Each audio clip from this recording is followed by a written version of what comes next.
Yeah.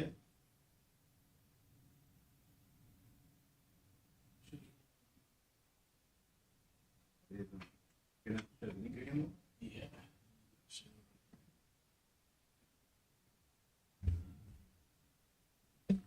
All right. Fuck that shit, dude, bitch. We live. You see us?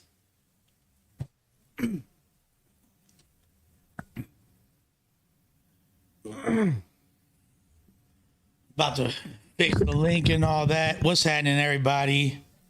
Apologies for the technical mishap and all that. About to get everything fixed. What's cracking? What's cracking?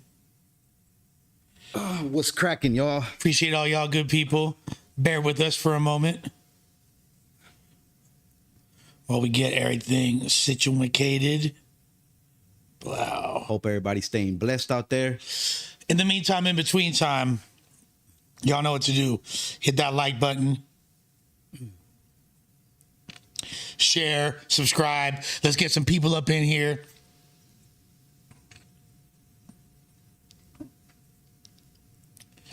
About to fix everything. What's cracking, everybody? I know y'all was waiting on the other live. We gonna get this sorted out for y'all good people. Real quick, like. Yeah, it's gonna be a good one today. Appreciate all of y'all logging in. We got a lot to talk about. Man, we gonna need some more likes. We gonna need some sharing. Sharing is Karen. Wow. Share that live, y'all. Can I get a uno? You definitely can get a Uno. You definitely can. Just hitting all the little speezies to let people know. Them cocaine bots. No, it's this link right here. Share the link. Let them know it's Gucci. Nick and Knight in the building. Sunday Venom in the building. Shout out everybody. No, we just got to let people know what time it is because we had the link live, but it was a wrong link. So we got to correct that one time. Real quick, as we sending people to no man's land. There's already a decent amount of people waiting and all that. So.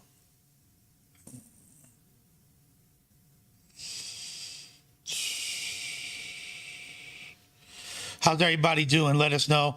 We might take some calls if the vibe is right. My bad. Here's the link. Appreciate all y'all. It's gonna be a good little conversation. Yeah, we might let y'all call in. I'm definitely not opposed to it. I love the constituent call-ins, but all right, Trap, I'm about to tag you in it again. Who you lagging, fool? What's up, Stephanie in the building? What's cracking? All right, that last link is Fugazi. Here's the proper link. We live, log in with us. It's about to be a doozy. We don't want no fugazi shit going on. Tap in.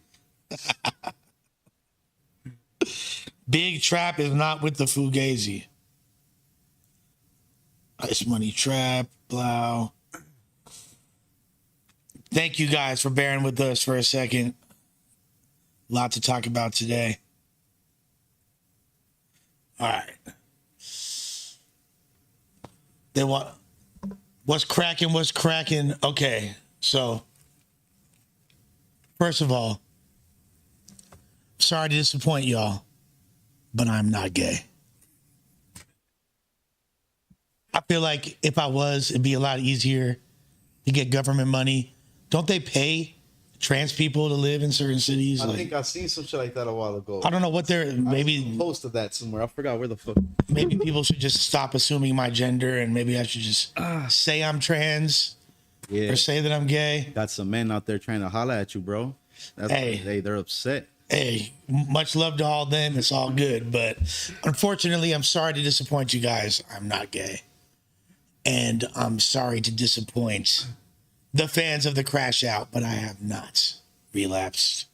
I'm still clean and sober. Blood curdles with that shit dope. I apologize for my sobriety and heterosexuality, but in another world, rest assured, there is an alternate reality where I am gay as fuck and boofing crystal meth at this very minute. So, unfortunately for y'all, I'm straight and sober. And matter of fact, very happy in a relationship with a beautiful woman that I'm very in love with. And there will be a girlfriend reveal pretty soon. The clues are out there. Try to do some research. I sprinkle little nuggets here and there. But there will be a girlfriend review sometime soon. Open your phone, fool. That shit hasn't fucking... I think you closed it, fool. You closed it too soon. My stories be uploading dumbass slow, fool. Yeah, no. Here, I'm about to send you the link, and you can just post it in the meantime. I'm about to send you the damn link, fool. Fucking link. Yeah, before we get into everything that we're going to talk about, have you heard of this dude, Foussey, before? Yeah. Did you watch any of his content?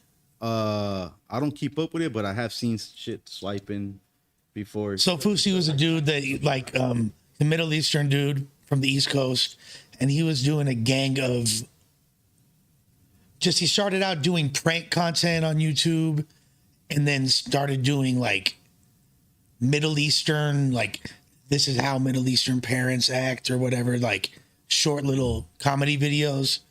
Developed a big ass following, became one of the biggest YouTubers, attempted to throw this huge thing called FouseyCon, which was supposed to be, he rented out the Greek theater for close to $1 million and tried to book all these top tier performers, tried to have Drake there, lied, said Drake was coming when he had never even met Drake. He has a lot of, like, mental problems, had like a full on manic episode, wound up kind of just. Yeah, I seen in the comments people saying this was always tripping out or shit like that. Fucking always going out on his fucking lies and shit. He wound up going bankrupt, faded into obscurity, recently had a resurgence where he was super healthy, focusing on physical and mental health, started working out, did some boxing matches, like launched a couple new endeavors, had a new app, had a new company, everything was going well. And then, like, this dude's world just has crumbled in front of the entire world watching. Nah, what? Within the past few weeks. It's been, so this is new and shit? All this shit just happened? This just happened, but you know what I mean? Yeah, no, I think he's got a good heart. I do fuck with him. I want him to do good. I do, but it's definitely painful to watch him sometimes. You know what I'm saying? I would never, like, I'm not going to jump on the Foussey hate train because I know how it feels to have your public life broadcasted for the world and kind of feel like you're not in control. You know, he's going through a lot of things that everything that I've gone through is on a microcosmic level of what he's experienced. It's way more. He's like, you know, the dude does IRL streaming, which means, like, he just streams 24 hours a day. Motherfucker streams himself sleeping, wiping his ass, whatever. I've seen that kind of shit on TikTok a lot. That should be awkward. You know, this dude wound up having. So, like, the other day, after he had like a few little freakouts, a couple weeks ago, he was in the airport. He ran into some girl there, starts talking to her. Turns out that she was a victim of sex trafficking. And she's like, yeah, like, I'm a victim of sex trafficking. Now, a lot of times, what he'd been doing recently, which endeared him to a lot of people, and in addition to a big appearance on the H3H3 podcast, which is one of the biggest podcasts, and he got a lot of love from being on there, he'll, like, bump into random strangers and do nice things for them, like cash app them $500, do, you know what I mean? That's what's up. So he winds up meeting this chick. She's kind of drunk at the airport. He's at the airport too. He winds up shooting her like a few $100s or whatever, puts her cash app on the the stream for other people to donate. Then he like, even after he heard that she's a sex trafficking victim, winds up like continuing to try to mac her up. They disappear, go off cam. He comes back and he's like, I just joined the Mile High Club. He's also, Fuck. yeah, bragging about how he just took her in the bathroom and smashed. And then, and everybody was looking at him crazy and he tried to deny it. Then he's getting all this backlash and getting canceled for that, for being predatory with a woman in distress and all this shit. Then he winds up getting in multiple public fights and with other YouTubers. And like, Was she trying to get at him? She was. It wasn't like he, like, if you watch it, she was feeling him right off the bat. Yeah. It's not like he, you know what I mean? He didn't. But it's just the fact that, you know, it's like you claim to care about victims of sex trafficking and people that have been in circumstances like that, and all of a sudden you're trying to hit that and being predatory. Even if like, if you're in a situation like that, you got to know, if you're even like have the slightest semblance of humanity, you're going to know when a girl comes at you, that's just how she's used to relating to men, is After it's to try to be sexual, to try to like gain a rapport by like trying to cater to them and stuff. So she might have been attracted to him or all that, but it was, dude is heavily medicated. And it's, this all culminated with him being swatted, and then ultimately he got arrested. And the airport? It's crazy. And like, no, not from the airport. He got arrested at his hotel. Oh, fuck. He was in Miami, I believe, and like all this, he's getting in fights with fools at the Island Boys' house, spitting on fools, throwing drinks. I seen a video of him with the Island Boys in some shit. Spending in it's clearly a manic episode. That's fucking crazy. An untreated mental illness. He's been, in mental hospitals before, suffered from severe. He really suffers from shit. Yeah, and to be honest with you, like, it is entertaining to watch, and that's why I understand why it's so entertaining for people to watch me when I'm on some fuck shit.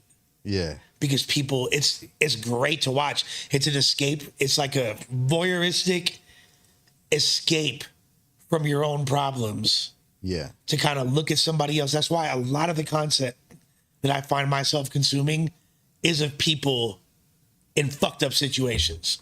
Like, I love watching on YouTube police interrogations. I love watching just shit where people are in a bad situation. It's just no matter what I got going on in my life, my problems are not as bad as this idiot right here. Yeah.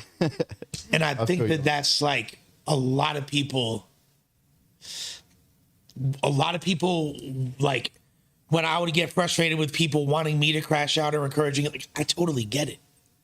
Because that stuff is entertaining to watch, Yeah. It's fun to watch that. Yeah. It's fun. Just like how everything that's fun is illegal, Everything that's fun is illegal, or everything that, or like drugs. Just, I mean, illegal things are great as far as, certain things. Yeah. Certain things. There's nothing wrong with being, and the older I get, maybe it's just my age, but I enjoy nice, wholesome activities. I want to the idea of going to an art museum with my girl, going to the zoo, you feel me? Just hanging out, going to a nice restaurant. Like, I don't need, I've already expired so many, not that I don't like to do fun stuff, not that I don't like to be exciting and all that. I don't need that to get my rocks off at this point in my life. Yeah, I feel that. And I crave, for someone that's been unstable for so long, I crave stability.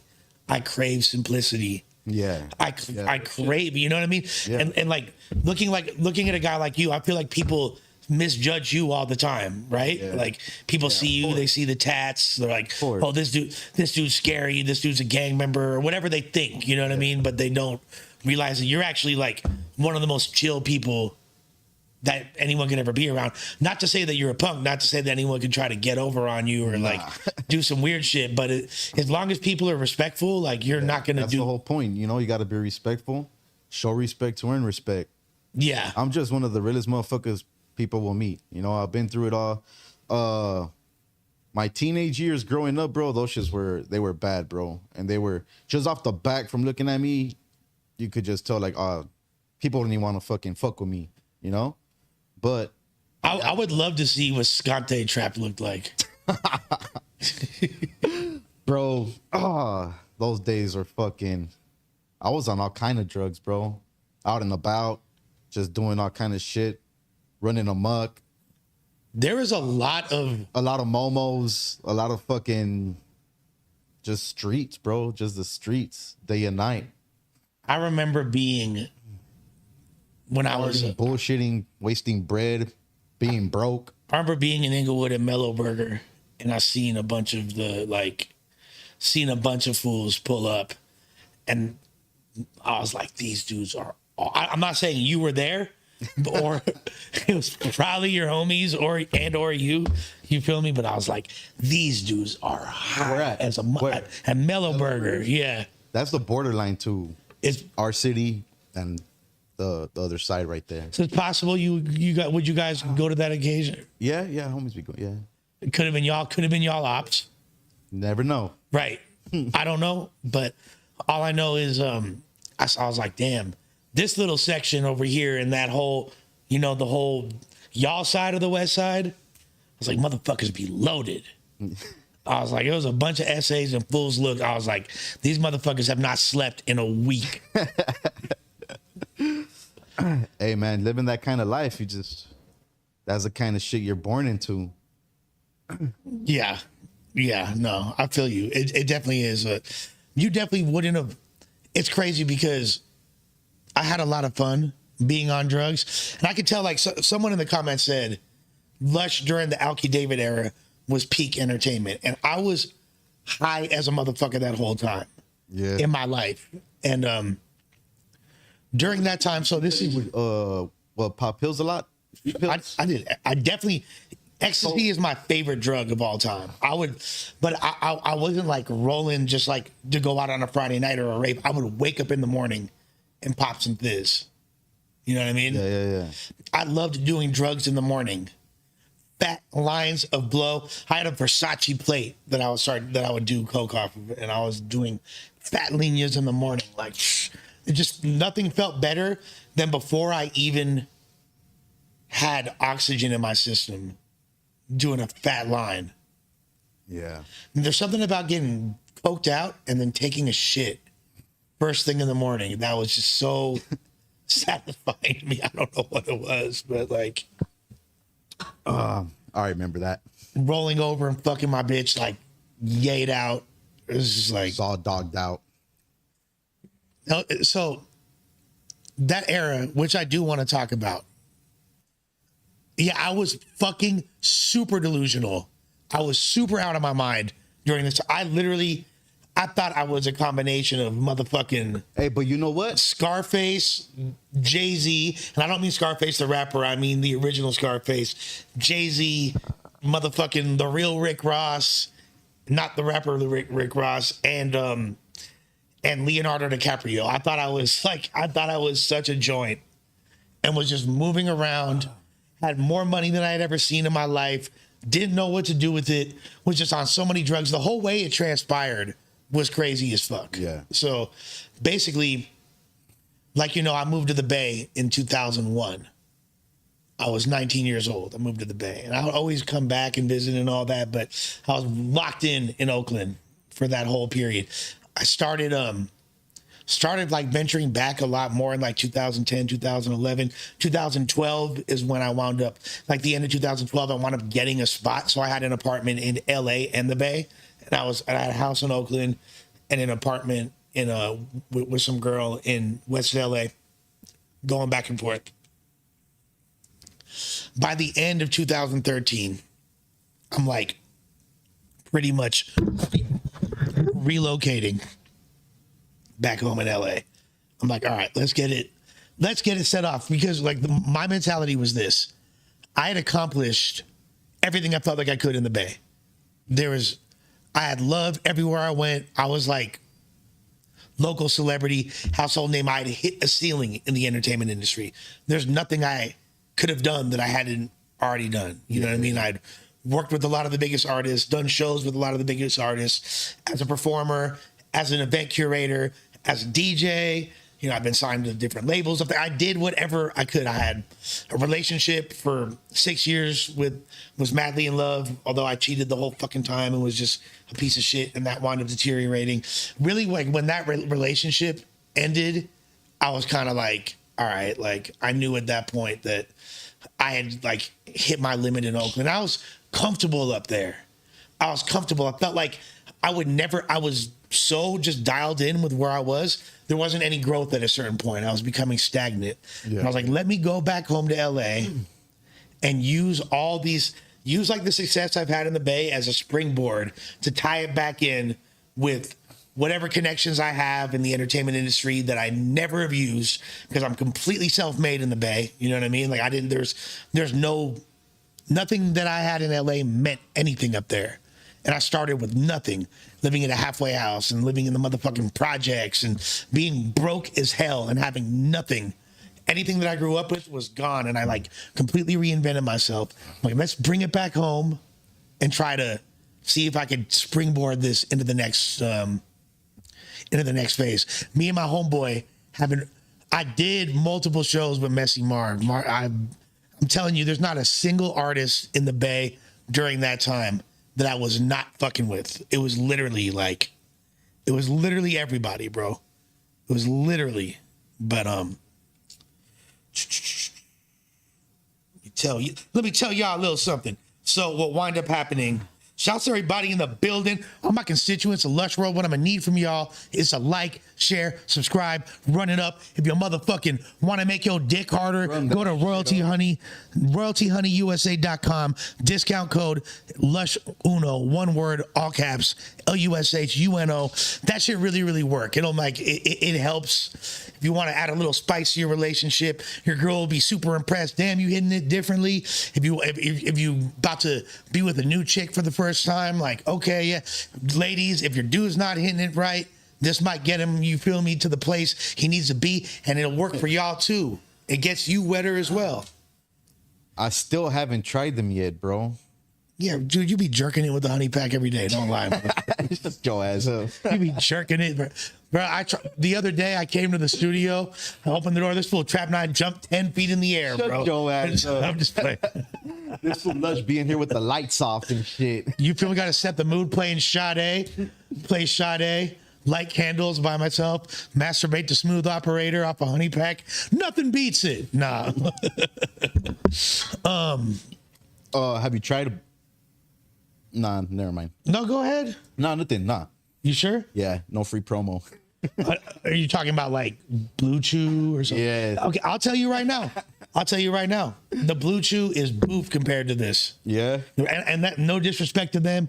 And like, even if they cut a check, I gotta just be honest, it don't hit the same. Yeah. The royalty honey hits way harder than a Blue Chew. A few people be like saying like that they're way better than the honey pack, but they're probably getting some. But there's different honey packs. I know. There's boof honey packs. Yeah. You know what I mean? I'm gonna leave a fucking truthful review the day I try that shit. That fool AD had the Blue Chew and was shooting it to the homies and shit. Like, it didn't, like, when I tried it, it was like very mid. Yeah. Very mid. But with the Royalty Honey USA, like, you think you smell pussy 3 doors away and you're like, you're ready to go.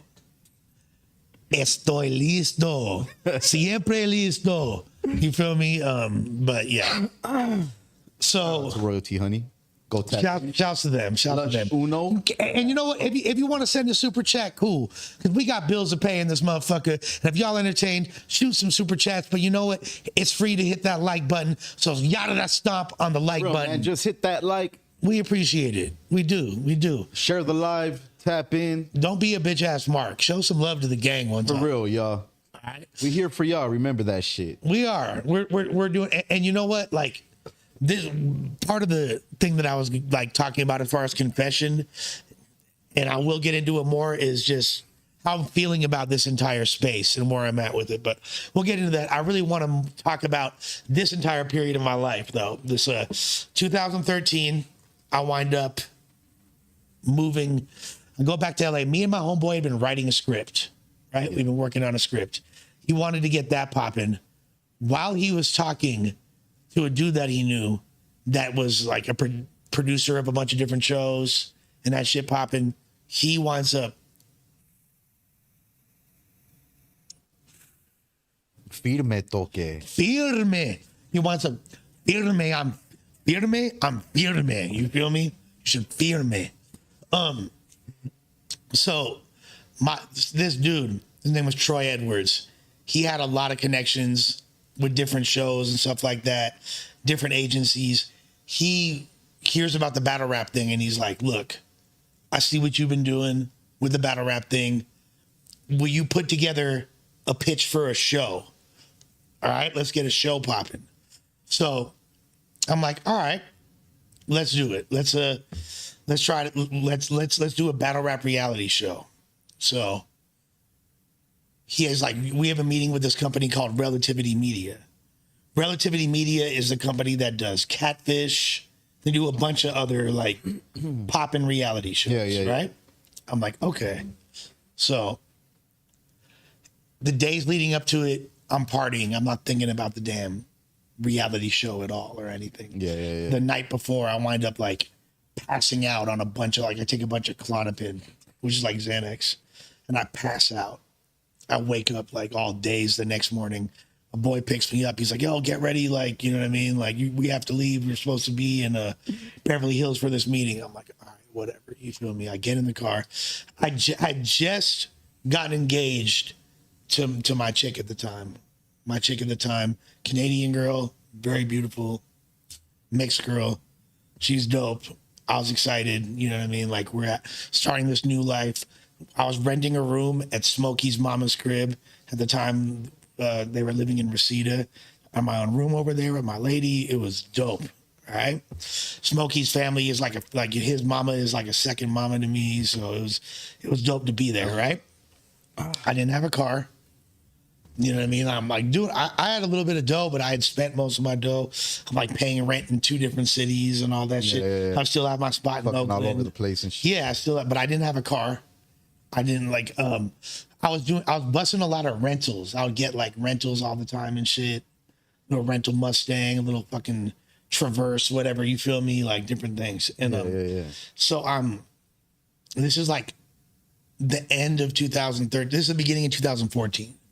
Actually, working on music, doing all that. Yep, just a kid from Reseda, Karate Kid life. Come on, man. Reseda Renegades. Shouts to Reseda.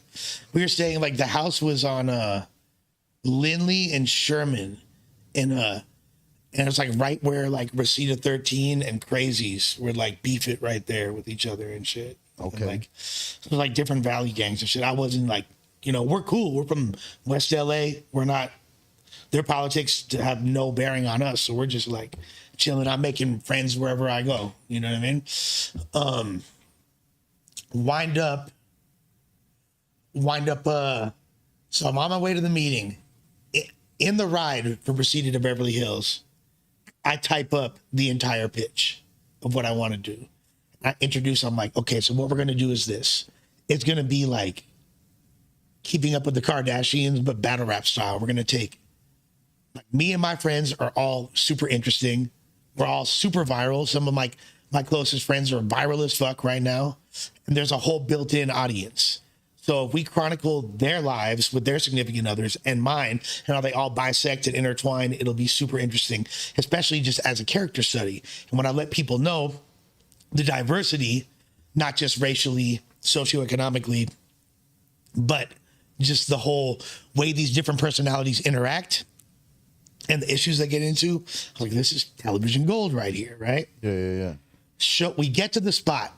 Now, when we get to the spot, this dude basically tells us, we pull up and there's like a gang of people going to the meeting. And and I'm like, yo, what the fuck is this? I thought we're like exclusively pitching our show. But there's like 5 other people pitching their shows. Like a pitch party. Yeah. You feel me? Like, I'm like, oh, this is whack. You feel me? Like, they start pitching their shows. They all have these sizzle reels, which is like 4-minute little reel with like concept, and they have storyboards and all this and well thought out concepts, and everything's just super well organized. Most of the shows were pretty boof. All right. There's one that was tight. I'm pitching last. Like, all the other shows are pretty whack. One of them was something about some guy who built a boat and was going to like sail across the world in it. I was like, okay, I can see that getting some views. Like, the other ones were pretty lame. There's a cartoon. There's all these different shows, right? Even though this is for scripted reality. So I don't know why bro had a cartoon, but whatever, right? Then they get to me. I have no fucking pitch deck. I have no sizzle reel. I have nothing. But you know what I did? I have a big ass dick that I whipped out on the table. You feel me? Not literally, although that's a different story. But figuratively speaking, I had the attitude, no nervousness whatsoever, because I was still like hungover from the Klonopins, right? And that's the first thing I say when it's like my tune. They're like, okay. I'm like, what's up? I'm Nicholas Himes. Most people know me as Lush One. Y'all gonna have to bear with me and forgive me because I took a lot of Klonopins last night and I'm still high as hell. Everyone starts laughing. Like, it's two like younger chicks they're like in their 20s. They're like the main, they're like the production assistants or the producers, whatever. The ones right? reviewing and shit. Yeah. And they're like, instantly I'm like, okay, like they're feeling the kid. Swag is on 1,000,000. I'm like, whatever. And this was what, 2014? This is 2014, the beginning of 2014. Craziest year of my life. Well, one of the craziest years of my life. Was that like your prime time and shit? I mean, as far as what? I don't know, just you doing everything, being out there. That year was really crazy, bro. Really, really crazy. And like when you hear by the end of it, you'll be like, yeah, this fool was definitely on some shit. But I was, so I get to start pitching the story. I'm like, yeah, and basically what it was the characters were me, Disaster, Daylight, Cadillac Ron. So I'm describing these different characters, you know what I mean? Like, Disaster, born in Los Angeles, raised in Beirut, like Middle Eastern, Lebanese, super erratic dude who is like one of the most decorated battle rappers in history, has very unhinged energy, gets into all different kinds of altercations and has beef with everybody, and is a very polarizing figure that people either love or they hate. Daylight, born and raised in Watts, California, has a big face tat of Spawn, super outside the box and creative, has never done drugs or drank in his entire life, known for doing crazy wild antics, and he's come to battles dressed as a slave before. He's come to battles dressed as Spawn and pretended to have a seizure and took a shit on stage and got naked on stage and just done all this weird shit. But he's also affiliated with the Crips. So it's like this interesting ass dude, right? And him and Disaster are from the same crew. Sometimes they get along, sometimes they don't. Then there's Cadillac Ron, West Side, LA, drug addict, Peckerwood, video you put the other day, huh? Yeah, super interesting dude, has the craziest stories imaginable, is struggling with this sobriety. And then there's me, the guy that's organizing everyone and trying to keep it together, but I can barely keep myself together. And this is, that's the show, right? Yeah. So they're blown away. They love it. They call me and the dude with the other show, the boat one. The boat one. Yeah. We both get called back. Everybody else gets chalked, right? I wind up doing a synopsis of the next several episodes, writing it up, what it's going to look like, who are the ancillary characters, who are the main characters, blah, blah, blah, blah. I'm like putting it all together. I brought all them in so they could meet the different cast members. Everybody, they're blown away. They're fascinated. They want to do it. They're like, this is outside the box, but we're really interested. This is like super unique. We basically get the green light. Now, in our final meeting, before the show's going to get officially greenlit, this fool Daylight winds up posting on his Instagram like a short video of the meeting, right? Mm-hmm. Now, earlier that year, they had filmed this thing called Total Slaughter, which was produced by Eminem And it was the members of Slaughterhouse, which is Joe Budden, Crooked Eye, Joel Ortiz, and Royce the 5'9". And they brought a bunch of battle rappers to New York and had them live in a house. And it was a battle rap competition show. Yeah. Disaster and Daylight were both on there. Now, their show was completely different from ours. It wasn't even in the same, like, wheelhouse, except for they're both based on battle rap. That's the only underlying, Yeah. Everything else is completely different, right? The producers of that show saw, and there had been no momentum after they finished filming. They finished filming like 6 months ago. Nothing was going on. All of a sudden, Daylight makes that post. The next day, they have a deal with Fuse TV. And because that got greenlit, it killed our deal. Oh, shit. So we're like instantly back to square one. Hold on, I'll be right back. Hold it down. After a brief intermission, I will return. Trap talk to these good people. What that shit do, everybody? We'll get back on this shit right now. What's good? Shout out to the chat. What we got up in here? The right side. So.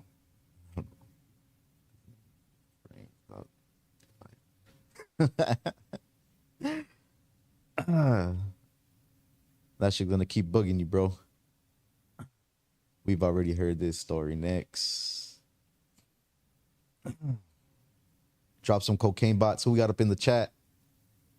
Shout out to everybody in the chat. Shout out Gator Vato. Follow me on IG, y'all, at IceMoneyTrap9. Or just Google my name. Google Trap9. TRAP number 9. No spaces. Long live the truth. Shout out DC5. Shout out my boy Nick at Night, though. Nick at Night's a real one. Now, chat. Any questions y'all got? Yeah, drop them Bot Mafia emojis in the chat. Like, share, subscribe. Cliffhanger, what? Run it up. Look, any questions that y'all got, ask. Because what I really want to do, I've lived a really unique, colorful life, and I want to share the good, the bad, and the ugly with you.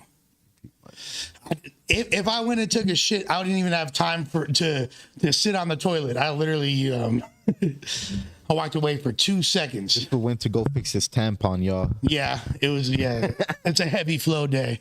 Hey, $20 from my Okay, we could talk about this. Let's go. Lush, what are your thoughts about? Shout out. Hold on. The shit already. That shit already fucking dipped out. Hold on. We're gonna accept callers in a bit, y'all. Lush, what are your thoughts about Diz using the N-word in the battle? I'm Middle Eastern and have mixed feelings. Artists have a right to express their story in the truest essence, but it also triggers a response. It's a very, very nuanced and layered question. I think that, to me, the biggest issue, and obviously this is coming from a white dude, right? As alternative of white and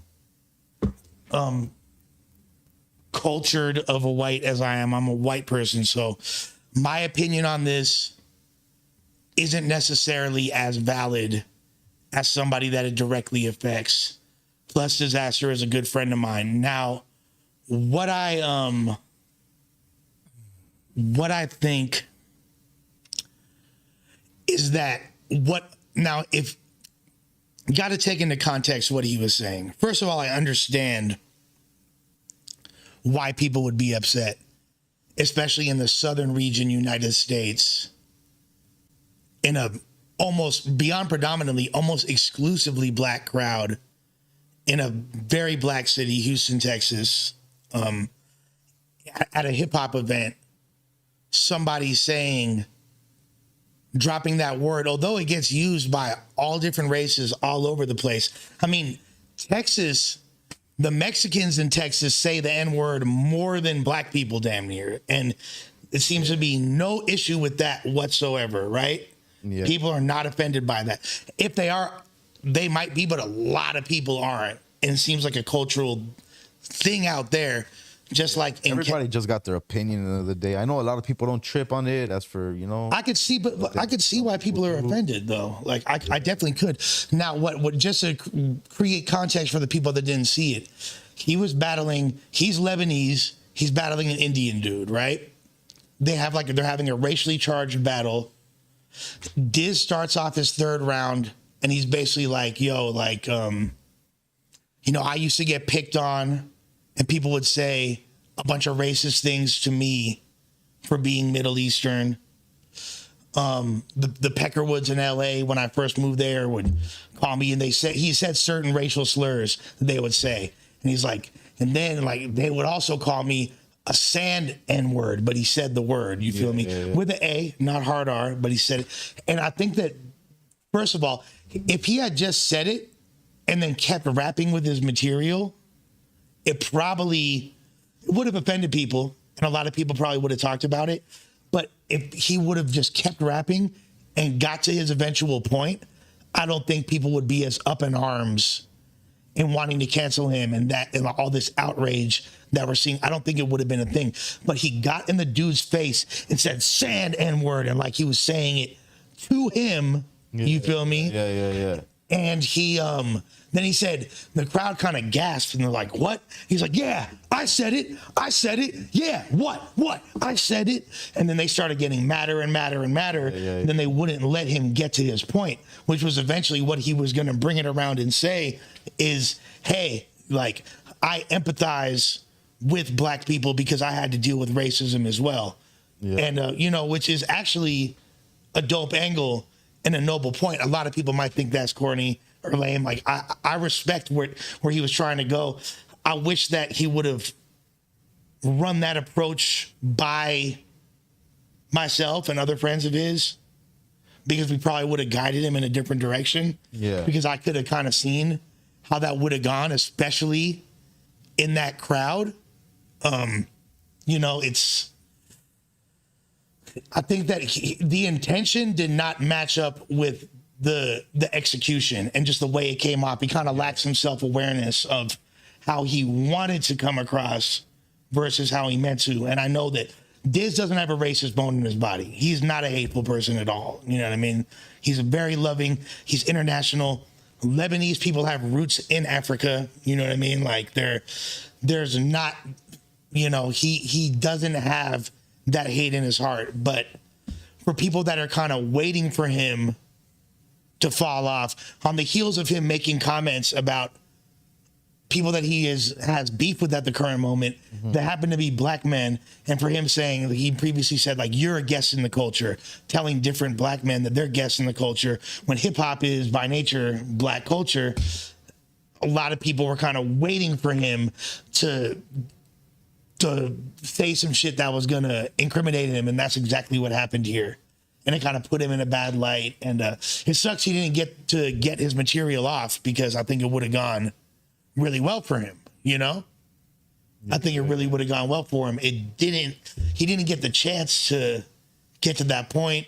People wind up going bad on him as a result. And but I think that if he would have just like said the bars, not been so animated, got in the guy's face and been like, what? And he was kind of like the whole battle alluding to, like, I got some shit that's going to kill him. So he's kind of setting the bar up here. And then when, instead of getting to the point, people think that's the big reveal, is you saying the N-word and trying to get it off in Texas. And, you know, it's a drunk crowd. They're not maybe paying attention to all the nuances. They just see a non-black person saying that word, and it offended them and didn't sit right. And some of them just were kind of riding the wave and perpetuating the energy. Now, I feel like if people were really mad, he wouldn't have left that venue untouched, right? People would have touched him up, which he did. So how mad were people really? I just think they thought it was lame. I don't think they were that mad. I think they thought it was lame. Probably wasn't the best choice of words. And of course, him really, I think it was beyond the choice of words. It was the delivery. If he would have said it in a different way and not been like got in the dude's face and then been like, what? would have been like, yeah, no, I feel you. Let me show y'all what I like. Let me land, or whatever the fuck. You feel me? If you done it like that, what do y'all think? But and I'm not saying, if y'all agree with me, let me know. If you think I'm tripping, let me know. You feel me? Like, yeah, no, the way you deliver shit means a lot, though. Yeah. Just everything, the vibe, everything. It's not for me to say who, if he can or cannot say that. Now, what I will say is this. Per my understanding. Where did that happen? Was that at the... This was in Houston this past weekend. I was like, was that at the... This was in Houston this past weekend. Because I didn't see the... No. This was in Houston this past weekend. Now, if you have a pass amongst your friends to say that word, or in your hood to say that word, or in certain areas to say that word, that pass is not universal. It's impossible for it to be universal because there's different people all over the world. There's no white person that has, and this isn't white, he's Middle Eastern. There's no person that has an exclusive pass to say any word without there being repercussions. And, I might be able to say certain things in front of my homies that I can't say in the public eye. And if I do, I'm going to be held accountable. Now, I'm somebody that, there's been periods in my life where I did used to use that word. Absolutely. And when I kind of realized, I remember one time being with my group of friends is predominantly almost all brown and black. And, some Asians, some whites, but mainly brown and black. And everybody used that word in my group of friends. Probably same for you, you know what I mean, growing up where you grew up. And a couple of my white homies and I one time were in public. We're like in line at some restaurant or some shit. And my two white boy homies were being very liberal with that word.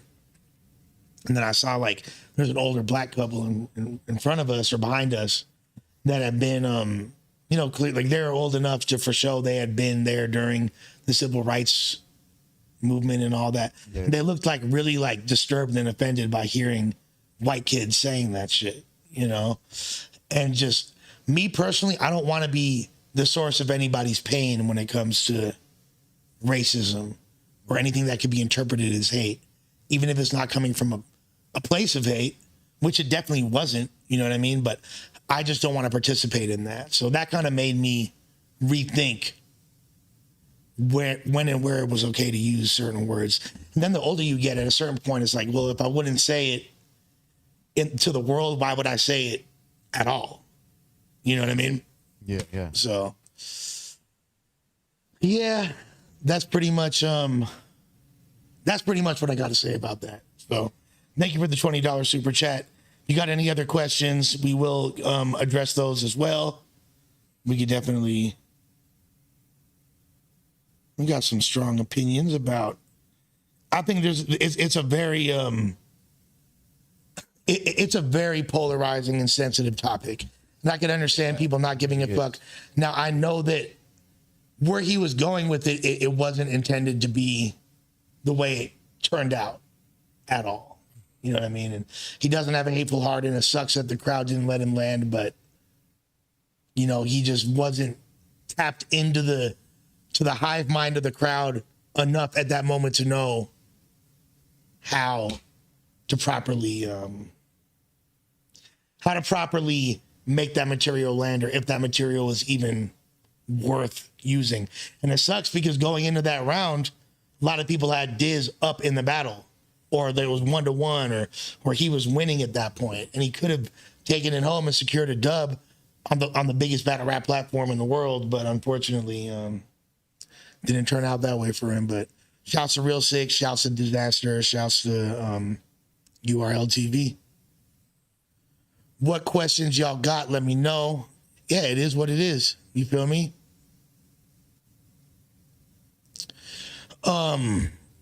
Back to the lecture at hand. What we were talking about before. Okay. $10 SI. What's your thoughts about homophobia in battle rap? I've spoke on this before. I think that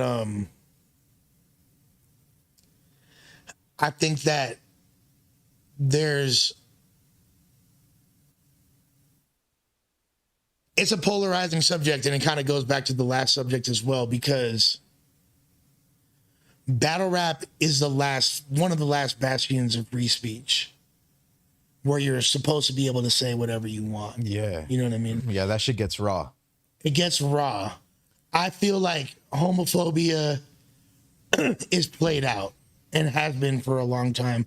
And hip hop culture needs to mature past the point where homophobia is something that is just still normalized. Now, there's a lot of nuances. It gets a little bit deeper because the way certain cultures look at homophobia or homosexuality, I should say, is different. SI. Now, there's a lot of people, a lot of black people who aren't with that. Now, there's a lot of black gay people as well, but there's a lot of black people who aren't with homophobia, and it goes back to generations of the forced feminization of the black man, which you can attribute back to like buck breaking and slavery. So there's a lot of like really lofty connotations to it. So they don't tolerate certain things and have a real aversion to homosexuality or the way it gets expressed within the context of their culture. Again, when you say their culture, hip hop is black culture. I'm gonna include the Puerto Ricans and Dominicans that were there at the inception of hip hop culture as well. You feel me? There in New York, there's not that much of a difference between like Dominicans, Puerto Ricans, blacks. They're all low key together. You know what I mean? Yes. But it is black culture ultimately, and to deny that is wrong. And it definitely, look, it's everybody's culture. We're all a part of it, but it was started as a voice for the disenfranchised black youth of the Bronx. So you got to call it what it is, 1,000%. You know what I mean? At this point, to ignore that, and when you're exploring topics that affect them, oh shit, look who just stepped in the motherfucking room. Boom, boom. It's Ralph Sinatra. Wait, no, is that Ralph? My glasses were dark. Fresh out the motherfucking truck, leaving you stuck like Chuck. He don't give a fuck. With those lot lizards. You feel me? A lot bigger. Ralph Sinatra, but a lot bigger. Getting domed from a lot lizard. It is. Find out there's a few lot lizards downstairs waiting for us. Damn, fool. I think this fool's been off the honey packs. Trap 9, you're getting a little too horny, bro, for this podcast, dog. I'm not really. Dog, I'm faithful. I don't know what you're talking about. Good. You're the one talking about lot lizards. Big Rick was cracking, fool. Microphone check. Hello. Orale. That shit sounds Thai food. Yeah, no lot lizards, dog. I Just one lot. it's a good thing that I'm a fat boy because I tend to gravitate to the Cinnabons at the Loves or, you know, the Flying and Pilot J's. You know, I look for the ones that have the Cinnabons and I get the cup with the Cinnabon hearts. Okay. You know what I'm saying? I don't know about And this. once I'm into that euphoria, bro, no fucking bitch out there in the lot can you know catch my attention. They can't compete with this. What? And I'm not even thinking about sex because I'm about to carb out, eat sugar, and fall asleep. So now y'all know how to get to Rick's heart. Yeah, the fastest way to a truck driver's heart is through Sweeties. the damn Cinnabons. So we got Big Rick in the building. We're talking about, we're answering a super chat question about, damn, this fool said, you got a lot of the Cheeto around us comments. Y'all got me fucked up. Free Cheeto, man. Free Cheeto. Shouts to OTR Records. You already know. But, yo, whose phone? Fucking. That's for sure, Rico. Rico Suate. But yeah, so as far as homosexuality in battle rap or homophobia in battle rap, like that shit, I don't like excessive hate of any kind. I've been saying that homophobia is really played out in battle rap with taking into account what I just said about the way homosexuality is looked at in certain communities. Now, me personally, I think that I don't think anything should be censored, but any type of excessive hate, Like, look, battle rap is the rope for you to hang yourself with. So you could either use your words to attack your opponent or make yourself look like a fucking clown. Yeah. And if you're just going to be a racist or a homophobe or a xenophobe or nationalistic or, you know, an asshole, you're going to play yourself out. Like, even like, look, podcasting, it's the same fucking way. But what did you say to me before the podcast? Do you remember? What you told me that what you wanted me to chill out on saying? Oh, yeah. What did you say? Not to bash special needs people. Right. Because I sometimes use the word retard, which is wrong. You feel me? Like, and it's like, damn, and I'm on It wasn't just that. It was the way you served it too, though, dog. It was the way you served it, dog. So this goes back to the whole thing about disaster. So it wasn't necessarily what I said, but it was how I said it. Yeah. It was like, you fucking retard. Yeah, like, you were like, it was fucking boring. This bitch was fat. And then we get to her house. Talking about her sister. Yeah, and then you were like, then we get to the house and it was a fucking, it was. No, first of all, what I said was the older sister basically acted like the younger sister. I think You said some shit, dog, but that shit was just like getting worse and worse. And then this stripper bitch that was bored, and then her man wanted you to take her to the fucking. Yeah, but what's wrong? Like, what's wrong with that? Nah, I'm just saying the story. Yeah. Nothing wrong with all that shit, but just. Yeah. Anyways. But no, like it's the same thing. We have to be. What I don't. Where you're coming from right now. What I don't want to do is hurt people. You know what I mean? Like I don't want to hurt neurodivergent people. I don't make jokes about autistic people. But if I do, it's lighthearted. I really don't have any animosity. But if I be like, yo, my man's just coming in piping hot on the spectrum. You feel me? He got a case of double ass burgers with cheese. Like, that shit is funny. You feel me? Like, if you make a joke about a gay person and it's funny, it's funny. You make a joke about white people, it's funny. A black joke, it's funny. Mexican joke, it's funny. It's all in, like you said, the delivery, the context. So I'm not about censorship, but I'm also not about, I don't want to hurt people's feelings for real. Yeah. And it's like when you have edgy comedy, which a lot of my sense of humor is outside the box. Yeah. And a lot of times it's very inappropriate, and it's difficult to find that fine line between being palatable to a mass audience and not being a fucking jackass and still being entertaining. So it's like, I get it. And that's it's interesting that we're talking about that, because it's literally the same thing that in, what happened with Disaster's battle. Because like the content of what he said, it might have pissed off some people, but there's way more people that got pissed off because of how he said it. 1,000%. Yeah. 1,000%. And hold on, I did not say that I wanted the special needs though. All right, but somebody said that. No, yeah. But look, I'm not even gonna lie. Like, I don't know how special needs she was, but I got some special needs too.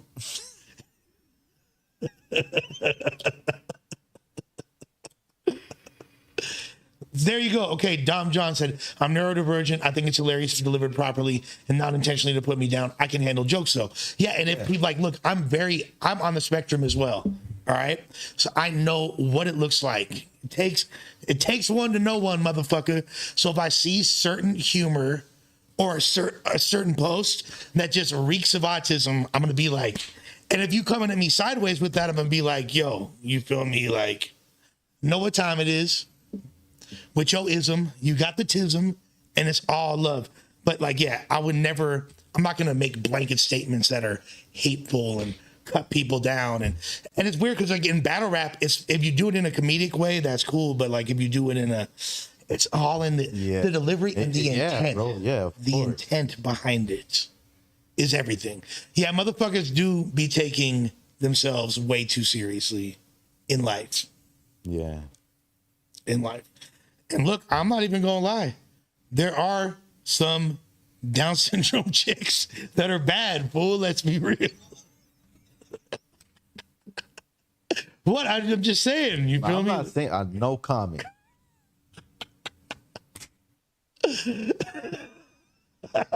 Rick just looks up. The fuck's going on? It's all. Look, I don't even want to explore this topic with you. I mean, what the fuck did I walk into? What's going on? We're talking about all kinds of shit right now. So we're talking about things, and a couple super chats came up, and we had to answer it. My boy Nick at Night is a pure scumbag. That's why he's a mod. Speaking of that, join the super chat. We appreciate all of y'all. You feel me? We running it up. Now back to the lecture at hand. Where was we? We was talking about how he served it at the battle rap. No. So I got the show we wound up getting because of the Total Slaughter show getting greenlit. Okay. Then our show wound up getting chalked. So I'm like, what the fuck do we do now? Now around that time, my boy, okay, I'm going to ask the chat because we got a decent amount of people in here. We're here to answer questions. Do you want me to continue the story? Or do you want to make some phone calls right now? We're leaving it up to y'all. What y'all want? Some phone calls? Would you, if you like, Or y'all wanna... Trucks in the chat for Big Rick. Big trucks in the chat. It's up to y'all. We will answer questions and take calls, or we will continue the story. It's up to y'all. I'm here because the story's not going nowhere. We can continue this over the course of several streams, or we could just get that shit out right now. Oh my God, we have definitely opened a Pandora's box. And I don't know what you've been told, but Down syndrome pussy is mighty cold. We're not talking about racism anymore. Don't trip. All right, if y'all want to call in, man, I'm gonna give the number. Call in, talk your shit. Yeah, man, we need the likes up, bro. Why y'all gotta be stingy with the like button, man? Hit those likes, y'all. Tap into the fucking the chat box. Your bitch ain't stingy with the poontang. Why are you being stingy with the likes? Tap that line. Not that hard to just. Like I said, I will be making okay. Caller, you live. What's cracking? Hello? You live? It's already you didn't answer it. It's still ringing. Oh, hello? What up? Yo. What's cracking? It's your boy Wi-Fi in the building. What's good, Big Rick? What's good, Trap? What's good, Luck? What's What up, yo? with it. What's happening, gang? Cool in there, bro. I'm checking in from Florida, bro. Check me out, bro. I think we should talk about fucked up hookup stories or like your worst body. I got one right now. All right. Break it down. All right, so check me out. My body count is 22, but I only count 13 of them. Why? I don't count because look, I don't count the 8 hookers. Okay. I don't count this one miscellaneous. It's kind of like in its own category, right? How old are you? I'm 26. Okay. So, bro, one day, this was maybe like 2 years ago, I pulled up to the Wawa. I don't know if you know the Wawa. That's like a East Coast type of gas station type of vibe. I love the damn cheesesteaks at Wawa. Right. So, bro, I pulled up. There's this homeless lady out there. And, you know what I mean? She kind of seemed like she needed some help. So I brought her over to the crib. We were watching some movies and shit. And this chick was crazy, bro. She was talking about how she was best friends with Beyonce. And she would make like this weird popping sound. Like every few seconds, she would be like, is that a drug thing, Lush? I don't know. And Yeah, it's a drug. it's either a drug thing or like a Tourette's thing, I want to say. Right. But yeah, bro, this chick was crazy, man. She was just telling me a bunch of stories of like, you know, like the feds were out to get her and like, you know, she was best friends with Cardi B and all types of wild shit, bro. Tell me how this chick looked. Let's talk about that because Bro, she could have been 30 or 48. Like you really couldn't tell. She was a white lady. She had blonde hair, and honestly, bro, for a homeless lady, she didn't look that busted. You know what I mean? Like, Did she have all of her teeth? she No had way. most of her teeth. Most. She might have been missing like one tooth. Feel me? And yeah, bro. Like for a homeless chick, she was like an 8. You feel me? A homeless 8, so that's like a 4.5. Yeah, that's like a 3 or a 4 on the regular scale. You feel me? But yeah, bro, it's definitely not my proudest body. It's actually the opposite. But yeah, I don't count that one either. So I don't know if anybody wants to call in with some crazy stories. Tell us about your nastiest body. Thank you for sharing that with You us. bold. Yeah, no doubt, bro. One love, bro. Y'all stay safe. All right, be smooth. What's your nastiest body? Oh no. What's your nastiest body? When I was like 17 years old, my homie, who was like the same age as me, had a girlfriend who was 25, and she was from a foreign country. She was Brazilian, right? Or like Peruvian. I think she was Brazilian, and she had another homegirl who was South American. Her homegirl was like 38 years old or some shit. And she was not cute, bro. She was really, really busted. Salud. Salute. And she like already was like wrinkly and just like there was nothing sexy about her. And like my homie was like, yeah, if you're for sure gonna fuck if you want, and I'm like, I don't know, like I wasn't really feeling it. But then like they took us to the liquor store, got us whatever we wanted to drink. I asked for like Bailey's Irish cream because I didn't, you know what I mean? Like I'm like still young. I don't like know how to drink. Like I would drink 40s and shit like that. And like hard liquor would just like get me throwed every time. Like, but I remember getting Bailey's Irish cream. I probably was younger than 17. I was probably like 15 or some shit. Right. And, wound up like, of course, I wound up like fucking this broad on the floor, but I'm like, this is like statutory and very predatory. You know what I mean? Because she's mad older than me. Yeah. I was like, I could get this bitch caught up for contributing to the delinquency of a minor and all that. Yeah. But that always like disgusted me when I thought about that. I was like, it's all bad. Yeah, that for sure was a minus on the body count. Yeah. But definitely like to put it out there and to like further substantiate the caller's opinion. Yeah, prostitutes do not count for your body count. Yeah, nah. It has to be a confirmed kill. Yeah, confirmed kill. Other people need to be able to verify it. You know what I mean? Like it doesn't count. Not like this one time at band camp. That don't like fly. Damn, that fool smashed. What's her name? Yeah, for real. Yeah, that's your body count. Yeah, but. Yeah, I think I was younger than 17. I was like probably 15. Y'all already know what it is. Shouts to the motherfucking lush but remember, world it's never yours. It's just your turn. Yeah, that's the sad yet thankful reality of life. You know what I mean? But yeah, so if y'all want to call in, y'all definitely can. I do have countless stories, and that's what I want to use this as a platform to get out, to just share this experience, strength, hope, debauchery.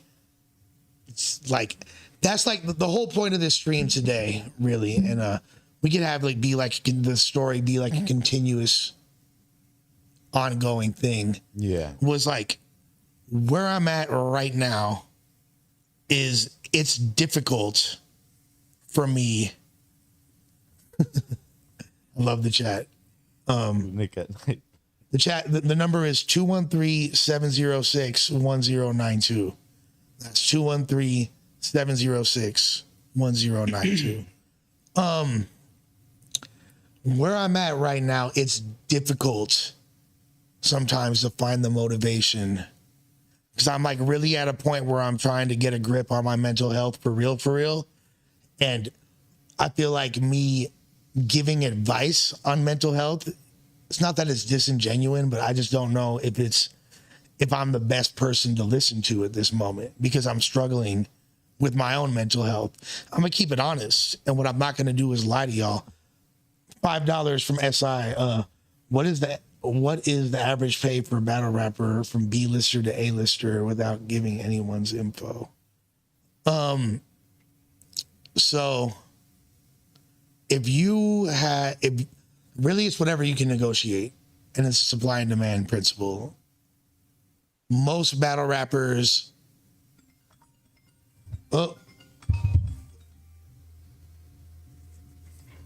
Slow, what up? what's going on? Yo. What's the deal? What's cracking with you, gang? I could barely even hear you. Hold on. What up?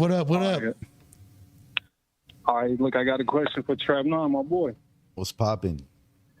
What's up with the TikToks, my boy? Where you been at? Shit was good. Shit, bro, I just been. You know who this is, right? This is Vinny. Vinny, what's good, fam? Yeah. Yeah, off the TikTok. Remember I called in the last time? Yeah. It's homeboy who caught in last time, bro. What's up with y'all? Hey, I could Shit. barely hear y'all. Got a loyal one. Can you hear us? I can't even hear y'all. Vinny in the building. I had typed in a question in the comments, but okay, I wanted to ask y'all, what would y'all change about yourself if y'all could? And not like, I don't know, like, oh, I don't like this, I don't like that, but just little things. What would y'all change? You know what I mean? To like, you know what I mean? Like little things, like there's always little something that everybody wants to like, you know, wish they could. I wish that Something like that. one thing, there's definitely a few. I wish that I had more motivation and discipline when it comes to physical health. I would like to improve my physical health. Yeah, real talk. Yeah, remember, your body is your temple, fellas. Gotta respect that shit. Yeah, you got to start drinking the honey packs, dog. That's honey right there. That's just There you go. Ooh. Be rocking around looking like you're all swole, you know what I'm saying? It's like Popeye. You walking around all swole. Nah, I ain't gonna lie, I can't hear y'all for shit, but Drink more honey. I don't know Appreciate you, I'm not Vinny. sure what it is, but Appreciate you, gang. hey, anyway, hey, Trap 9, man, jump on them TikToks, boy. Let me see them dogs one time. Yeah, for sure. Yeah, shit. You know, we tapped in, bro. I'm gonna stay tapped in. I'm gonna stay tapped in. Hell yeah. All right, gang. What's up, fam? All right, y'all be cool, man. SI, we are going back to your question. I saw Alexis Martinez said that she's a nice person, but she has BPD. What is BPD? What's BPD? I'm curious. I mean, are we looking for like a joking terminology, a funny one, or, No, I'm just real life terminology? I don't know. Like, what is that? I'm genuinely serious. But okay, to answer the question, what was dude asking about again? SI, ask it again, fool. But He said something about the how much money do they? oh, you got borderline personality. Okay. Yep. No. She's borderline personality. Yeah, that's what Winona Ryder's character had in Girl Interrupted. For sure. No, I've met a lot of people with that, and there's some great people. I think that it's not a statement about you as a human being. It's pay a battle rappers. That's right. Yeah, it's not a statement about you as a human being. It's just something that is the way that you're wired and something that you got to deal with, and having that awareness about it and trying to learn how to navigate that to the best of your ability is commendable and respectable. And I think that conversations around things like that should be normalized. So I totally respect it. And you're in the right place. 1000%. But top tier battle rappers make 10K, 20K, 30K per battle, sometimes more. Upper mid-tier battle rappers make a couple racks. Mid-tier rappers can make anywhere between a couple hundred to 1,000. And if you're not bringing in any views or filling any seats, then you probably need to keep grinding until you deserve to get paid. And that's the reality. A quick question for the chat. So what would you guys like to see us do more often other than these live streams and this podcasting shit that we're doing? We got the mini docs coming out. That's what I was just about to talk about. So, yeah, and battle rappers, if you're first thing that'll happen is your travel will be accommodated before anything else, like flight, hotel, whatever, gas. That's like the first thing. 100%. That shit was a mess. Bro, that last event, 83 people needed to get paid out. It was Jesus Christ. But yeah, I'm glad. I'll tell you what, as far as smoking meth, I stopped doing that at the right time because I stopped taking all drugs at the right time because that Fetty Wap and nothing is what you think it is nowadays when it comes to drugs. But okay, now, bro, he said he forgot to mention the part where he got in contact with her mom the next day and tried to get her help. Hey, that's That fool said daily callings, but ain't nobody calling in. I think it just depends. You know what I mean? Like if we advertise beforehand that we're gonna do a call-in stream, hella people. I just got to start fucking streaming on my TikTok too when we do these. Alexa says reaction. Look at that videos. shit. Take the shit on the road, interviews, and general fuck around and find out footage. Man, I like that. Battle report footage. How about like a day in the life? Go out vlogging and shit. The number is 213-706-1092. Real life vlogs, no scripts. I'm down. Oh shit, never lack in the building. We going up, baby. Smash that like, y'all, and join the chat. Fuck with the players one time. Yeah, we was I will, if y'all want, I will get back to that story. If you know what I mean, if not, eventually we will. We're cool just rocking with y'all, answering questions, talking shit. You know what I'm saying? Rocking with the good people, breaking down the breaking downs. But yeah, like really like the main thing that, as I was saying earlier, as far as we're definitely gonna be doing a lot more hip hop content as well. We have to do it right because you know how I feel about hip hop. If we're not gonna respect it, or it's better to neglect it. Off written up. But it's really y'all that give me the motivation to continue to do this because there's a lot of adversity, and a lot of it is my own issues, and a lot of it's within me talking about mental health and being there and being a beacon of hope for people. I'm cool with it, but I just got to be honest that I'm working on myself and trying to get to a place where I can really be of maximum usefulness to Ain't others. nothing wrong with that though. You know, nothing wrong with that, bro. I don't know if you've seen so there's this one dude that goes out there fucking looking for people who are hooked on drugs to take him into rehabs and shit. And this fool's a straight drug addict himself. And he's out there literally. That's kind of weird to me. Like, that's good. That's cool that he's doing God's work. Have you seen Vice News? Have you ever seen Vice News? Of course I've seen Vice. It's in that shit, in that show. Okay. Yeah, and this was like a straight H addict or some shit. He's like currently an addict, or he's... I'll show you a video. Yeah, like this, like you could tell, dog. Like he's off the shit right now. Like he even admitted it too. Like, man, I got to get help myself. Like, yeah, and this that's weird, bro. Hey, fuck it though, dogs. I mean, shit. Ain't weird. I mean, at least I'm not mad at it. Like, I'm not mad at it.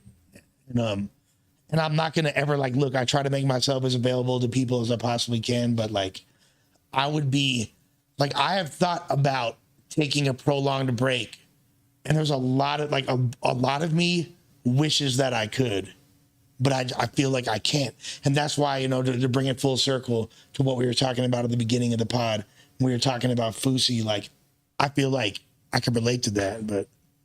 Super chat. All right, SI once again, man. You killing it today, bro. We love you, bro. You Shout out SI. Yeah. Lush, thoughts on Chris Unbiased? Why he's still doing interviews when there are serious allegations? I realize innocent till guilty, but damn, I mean,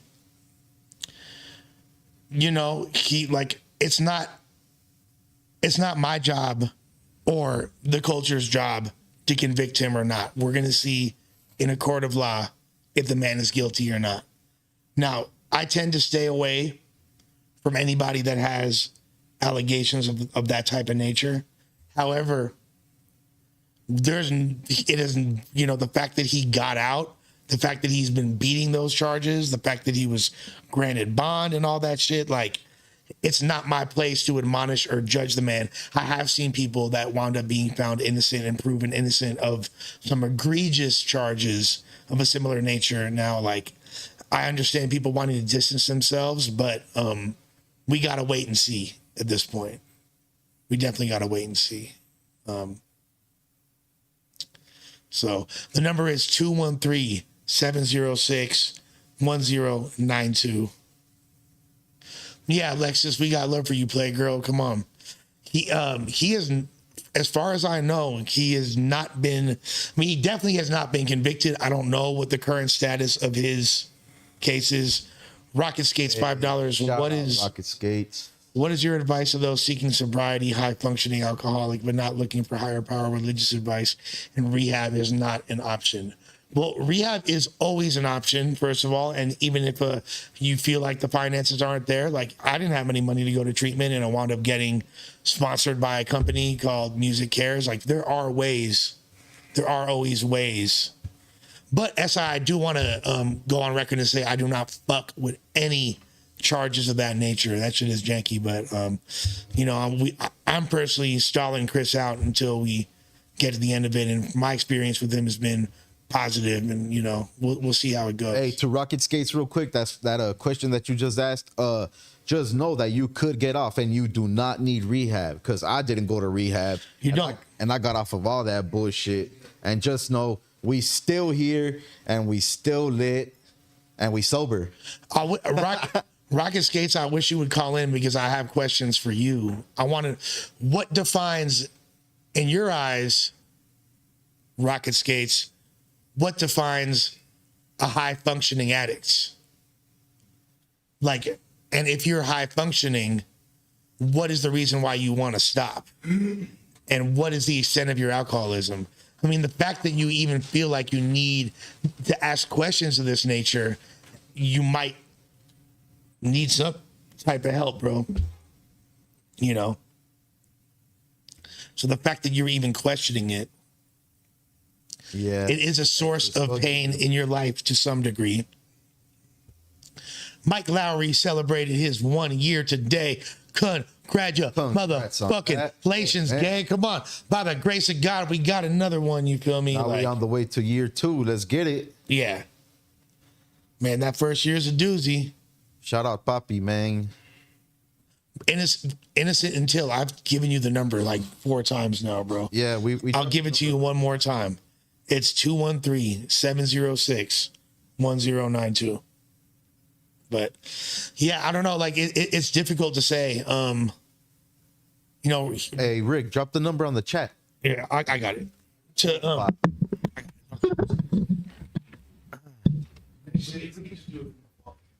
We about to drop the number right now, y'all.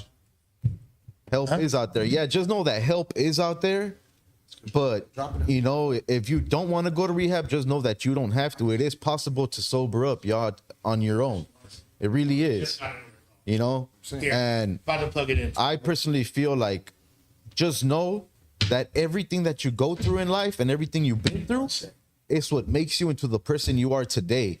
And I appreciate and I respect everything I went through. I appreciate all those fucked up, days in the hood, hooked on dope, because all of that shit made me into who I am today. What up? What's cracking? You live? What's going on, man? Shout out to everybody on the panel in the chat, man. Checking in from Miami, bro. What's cracking with you, gang? Was good. Hey, Lush, why when you was telling the story about homie earlier that you said was going through some stuff and he was in the airport with Shorty and she was like, she a sex trafficking victim. What make her a sex trafficking victim just because she's saying it, bro? Like, we all know women lie, and they lie for attention like hell. So why did you just tell that story like you know she a sex trafficking victim just because she said it? I mean, that is true. That is a good point. You could be right. Now, to provide further context of the conversation, again, you're right. She could be lying. I don't tend to be someone that victim blames. I don't tend to be somebody that off rip is going to think somebody is lying when it comes to shit like that. But what happened in the video, and you're literally, I got to be honest with you, bro, the first person that I've heard question the validity of that claim. That's a really crazy, to say you got sex trafficked and to lie about that, you got to be that's a sociopath right there to lie about some shit like that. Now, what it was he asked her, the dude Foussey asked her if she had any tattoos. She showed a tattoo and it like was basically like a brand or whatever, like some dude's name or whatever. And she said, this was my old pimp. He used to sex traffic me. Like I'm a victim of sex trafficking. I used to be forced to be a lot lizard. That's exactly what she said, actually. Yeah. Now, so like, isn't that like a way crazier thing to say than like, oh, this is my ex-boyfriend, or oh, that's my fucking dead homeboy's name? Like, why would her go-to to be say like, I was sex trafficked? Hey, bro, I'm gonna hit you up on IG, bro. I know you got a lot going on, but if you see my message, man, hit me back. I want to talk to you about this because you got a platform. I think as men, and listen, this ain't no knock against women, homie, but if we gonna be real, bro, I know it's easy to just be like, yo, a woman said something, and it's our job to believe them, believe women, believe victims, all that bullshit. But I'm gonna keep it real with you, bro. You just asked a crazy ass question. It's real life stories of men who have spent decades in prisons because women have come up with more immaculate lies than that. We watch Britney Spears hit that basketball player and then turn around and claim he did her in front of the whole world. We done heard story after story like this. And see, my opinion is this right here, bro. Especially as men, we got to be the voices to say, yo, we ain't just going to call these women liars. You ain't got to call her no liar, but just because she's saying it doesn't mean she's telling the truth either. Because when it comes to false accusations, don't nobody get victimized more by that than men. And you got to realize, especially if you're a man that got sons and stuff out here, bro, you enabling the world that's going to victimize your son, that we got to believe a woman just because she say something. Now, once again, I'm not saying you got to call her a liar, but I think it's going way too far with the realities of women lying that we all know are true, but just to say because she said it, that mean it's true. That's going way too far. Like, shorty, you got to show some proof of that. You know what I mean? That's just the world we live in, because too many men getting accused of stuff they ain't never did, and it's true just because the woman made the accusation. But he didn't say that. He didn't say that she said it was true or anything. He was just speaking on her story. Right. She said. Now, he does know, but I don't want to cut you off, big homie, but go back and listen to it. The way he told the story, he definitely built on the story like what she said was true. That's the thing that stuck out to me about it. This is what I do in real life, and I always challenge men like, yo, bro, you are the one, or your son or somebody, dude you love, gonna end up being a victim of that just because you automatically clinging to what that woman's saying. If she telling the truth, then what homie did was messed up. But it's not the truth just because she made the accusation, big dog. Right. Can I ask you a question, bro? Yeah, for sure. Have you yourself, and you don't have to answer this if you don't feel comfortable, but have you been falsely accused of something of this nature? And hell yeah, bro. But not on the level where I got like no criminal charges or nothing for it. But like, hell yeah, bro. Like, I was in a relationship with a woman, and this is my partner. Like, this is my ace to this day. You know what I'm saying? This is my dog. So there's no pressure. But abuse is abuse. But man, the lady slapped my glasses across the room. I'm telling you the truth. I wear glasses. She slapped my guy.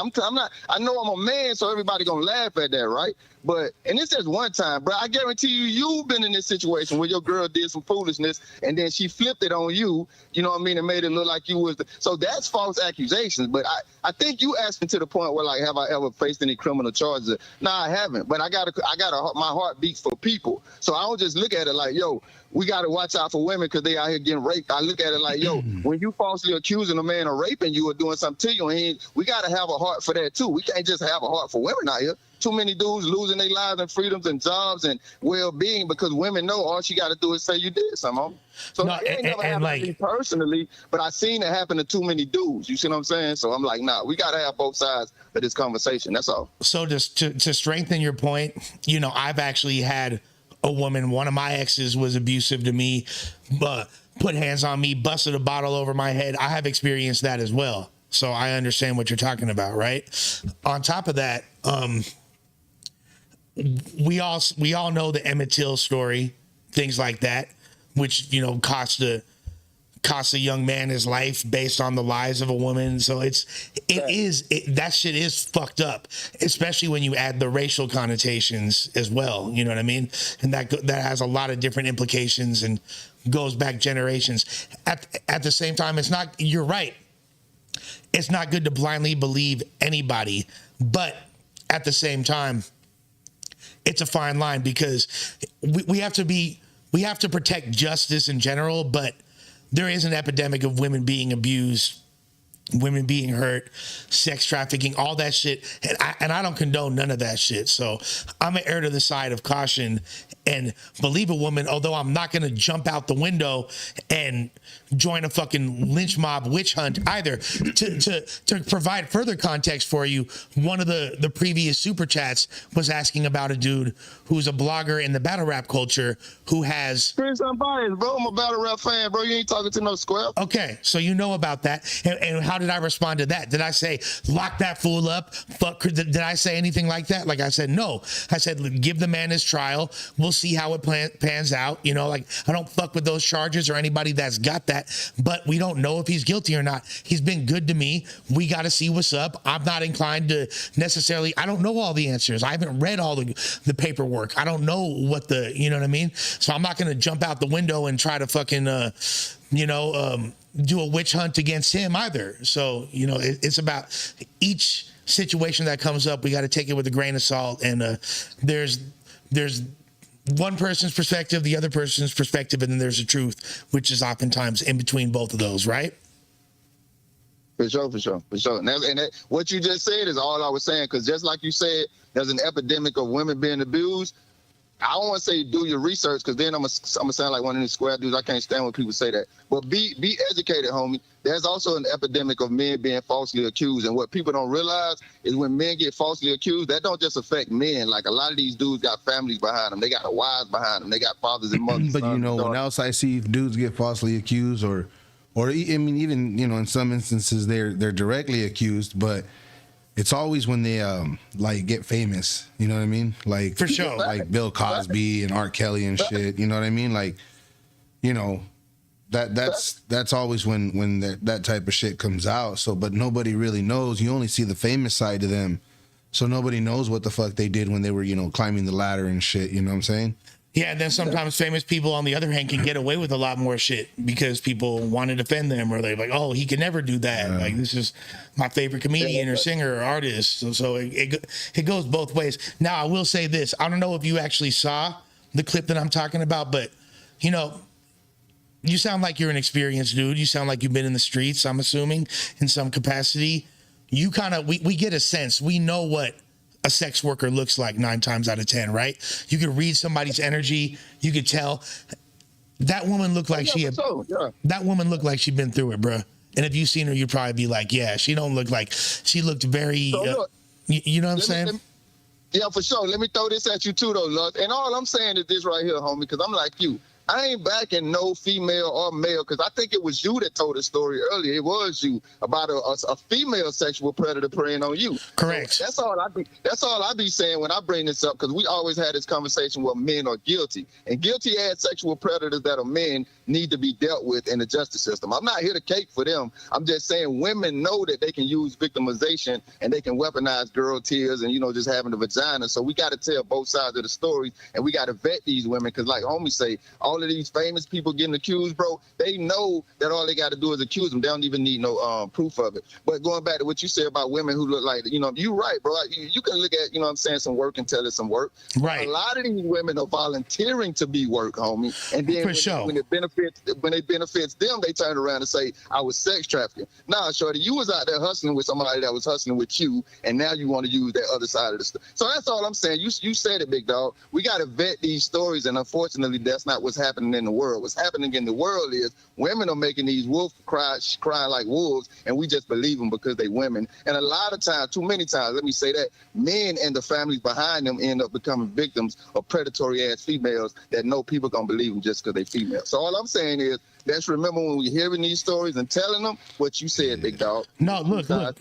You bring up a really valid, interesting point. It might not be popular. People might not want to hear it, but I'm glad that you said it. Now, just to come full circle in summation of this entire topic. Now, this woman ultimately didn't call out Foussey afterwards and be like, oh, he sexually abused me, he did something wrong. She didn't come at him. My whole thing, and I think what people are tripping on, bro, for is the fact that if a woman is gonna come at you and say, especially when there's thousands of people watching, millions of people ultimately gonna see the footage, and saying that she's a victim of sex traffic, whether she's lying or not, the fact that somebody says that to you in a public space, you pretend that you're caring and have her back, then 15 minutes later are bragging that you fucked her in a hotel, in a airport bathroom, you look crazy. That's a fact. That's a fact. That's the whole point. You feel me? That's a fact. So that's a fact. That's a fact. That's a fact. We do appreciate you though, gang. Yeah, I'm gonna hit you up though, bro. You know what I mean? If you get a chance, respond. If not, you know, I create content too. I just come on this platform right here to be low key, but I'm a creator too, man, and I'm from the same world you from out here, man. So, hey, y'all boy, be safe, bro. I appreciate you taking the call. You too, bro. All right, gang. Yeah, hit me on the gram. Sure. I should have asked bro what his opinion about the whole disaster thing was, but I feel like that might have gone. He might have. But actually, look, that was a dope caller, you know? Like, yeah. I fuck with bro. He has his own. I appreciate people having. Yeah, cause bringing challenges. I mean, he also, like you said, he's a content creator, so that means he's a good debater. Yeah. And so that technically right there was. Oh, that's my girl. Can you chop it up with him? Take my girl's stuff. hit that like button, share, subscribe. Y'all know what the fuck to do. What we got up in the chat? Shout out to all the super chats that we had too. Shout out SI. SI been going hard. Hell yeah. I was just about to go take a piss. Fuck. We need to hear different perspectives. Yeah, we do. Nah, yeah. So shit. Hey man, to all the callers, man, bang that line, speak up, you know? That fool's on the phone with his girl, fool. They're gonna be calling the shit out of the phone. Oh shit. Oh, hood. So what's good though? What's good, y'all? What's good? What's good? Tap that screen, share that. Motherfucking Monday. You know the sucky part about Mondays is that the week's just beginning. But the good part about Monday is you're one fucking day closer to Friday. You know what I'm saying? Yeah, right. It's like a never-ending story. But isn't it weird how like the vibe of the day feels like a Monday or a Tuesday or a Wednesday? Shut your ass up, Charm Strong. You know what I'm saying? Charm Strong. Chorro strong? Chorro. Fucking Chorro Strong. What's cracking with it? That fool said you scary as fuck. Why is he tripping on bro? I don't know. He just said, dude, you're scary as fuck. That could mean a few things. Does it mean like terrifying, or he's like That's or is he being scary? Like he's acting. I don't know. I mean, I don't really get a scary vibe from Trap, you know? But that's the thing though, like when we were talking about this earlier today, I feel like because of the way Trap looks, a lot of people misjudge him and think he's going to be like me. But I don't, you know, I've been around so many people that have the same thing, face tats, and have that look, and they're like some of the coolest people ever. I think it's 2023 and people need to stop having preconceived notions and judging people in that context. To me, it's like we got to move past that as a society. You know what I'm saying? Lord Drip in the building talking that shit as usual.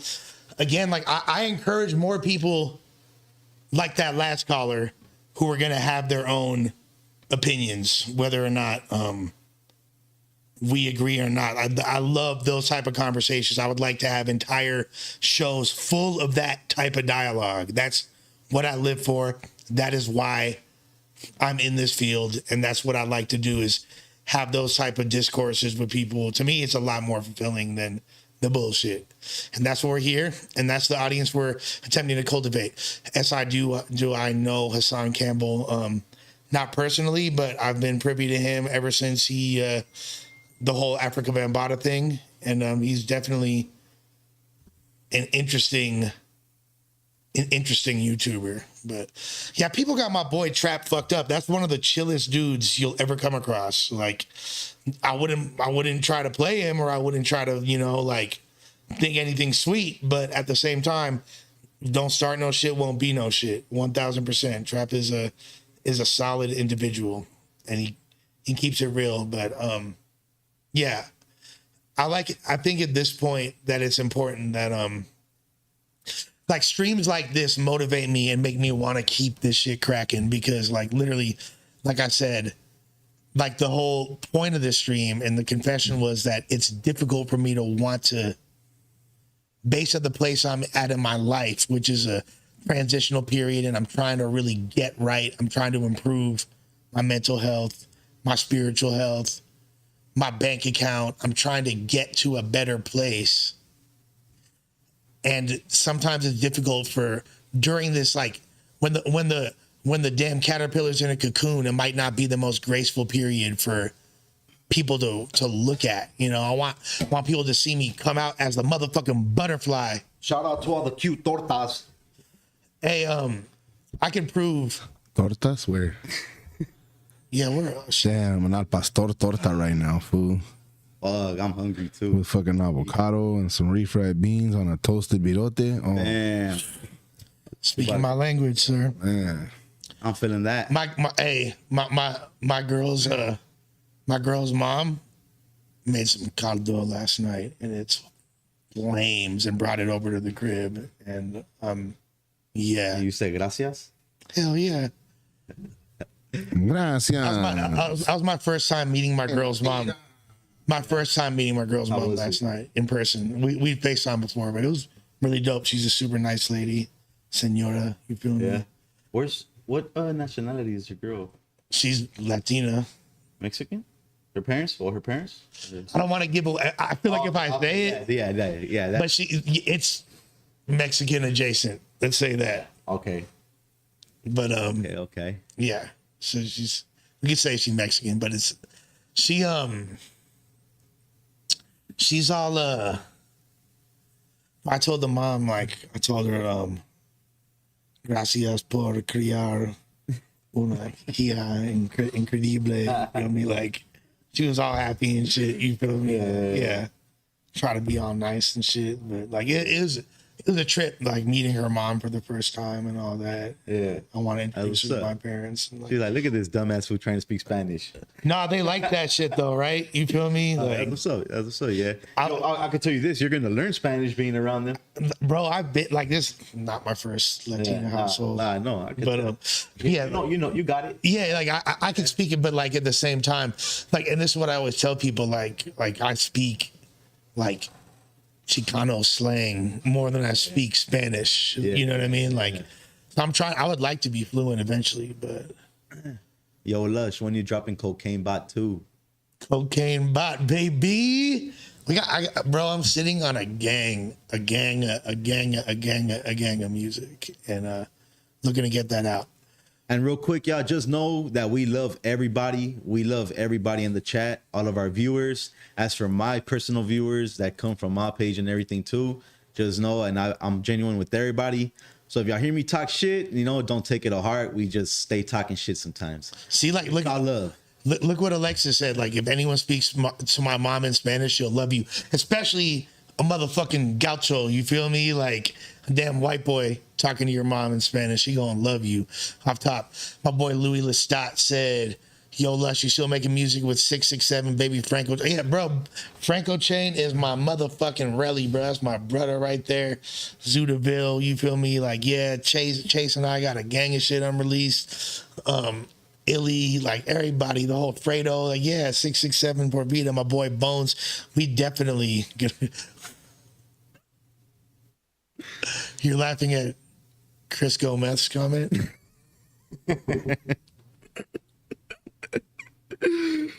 Oh man. Hey, somebody said if your girl has ever been on the show. No. Nah. Shout out Poppy. Nah. But y'all will see. We are going to be doing a girlfriend reveal soon. But you know, like I after seeing the way the podcast audience, but yeah, a lot of 667 shit coming soon. A lot of people seeing, shouts to No Fun LA as well, seeing like the way that this podcast audience reacted to previous relationships of mine and shit. Like, I'm not eager to subject okay, I'm just gonna go on record and say it's not Lupe, huh? Prison. Yeah, take prison.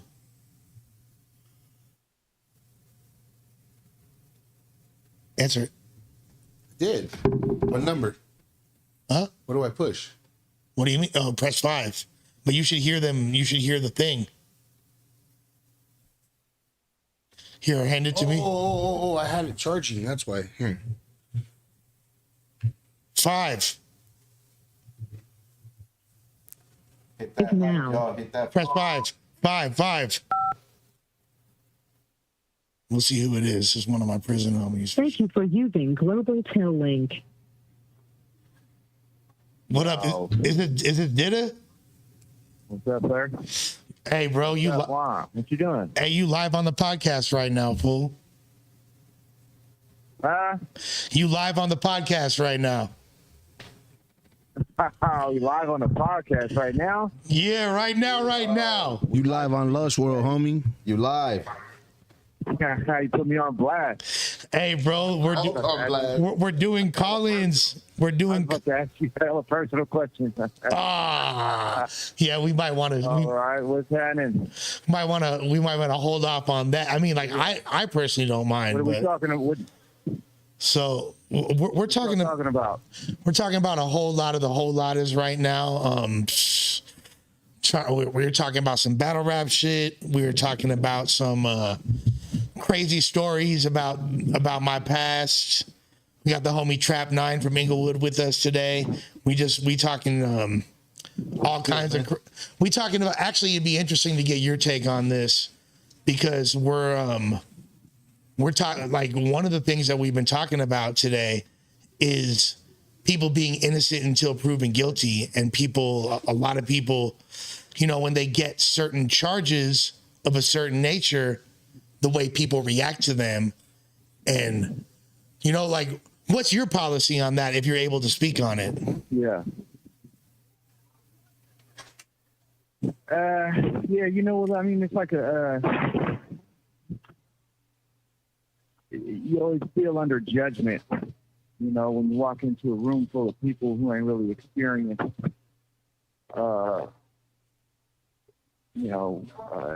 life on this side. Mm-hmm. And it's I don't know, it's kind of a hard thing to explain, but you know, it's like somebody's thoughts. You know, how do I even explain this? Somebody's image of you could change just by saying, "Oh, hey, I just got out of prison," or right. You know, you could be talking to someone saying, "Oh, I'm in the pen." And, oh, well, he must be a bad guy. You know, and it's really like, you know, we all make mistakes. Some of us are just greater than others. 1,000%. Got caught. Some of us don't get caught. You know. Now, some of us have had addiction problems. Now, you don't have any charges, or never were convicted of anything, or even accused of anything similar to what I'm talking about. I'm talking about people that have sex charges and things of that nature. You know what I mean? What kind? Sex charges.